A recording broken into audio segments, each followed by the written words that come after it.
O sea, farándula arriba su mês, na mi business nek di malo tá com gente pandemia aqui a concentrar su mês arriba farándula. Dus é que sempre a isla de mais duro, tava da farándula. Dus tu lugar que drai normal, anto farándula a isla de mais duro. No aqui não só mundialmente, então me se bisa comita compreender a situação. Posso mandar bisa que dem farándula é chance tá mais grande com a pandemia por expandir. Pero nós temos que começar a considerar farándula também como trabalho. É dono de discoteca, é pessoa que está se festa, é banda não, tudo isso também é parte de farándula. Pois, lastimamente, a farándula é um que a trobe em ano 2021.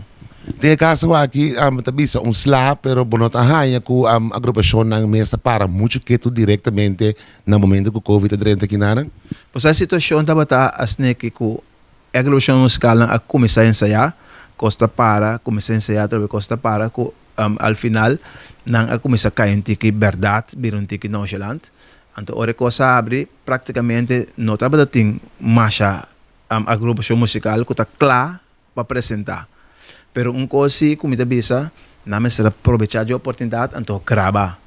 Então se amanhã que farando lá abre, boca antiga já está conhecida. Exemplo clássico como te bisa sempre tá boleria. Boleria a grava, então ora na me será apresentar praticamente não para lá o público canta na cantica não. E se me te quer me será suceder na boneiro também, e banda na me será grava mas tanto haciendo oportunidad de tempo para lo que te trata a pandemia. De caso acabou nós sinta que ano mais está passando aqui, nós está pendente de pegar ano 2022 que está trai porta aí, farando lá, mas nem momento está visita trabalho e não porque da cine aqui mais, com a também farando lá em 2022. Você me tá pensa positivo. Vamos esperar que a pandemia que também vai dominar de uma maneira que é possível. Pero se não vai dominar, nós também começamos coisa. Al final, nós também concentrar e farando lá como é que porta expandir e vírus mais tanto.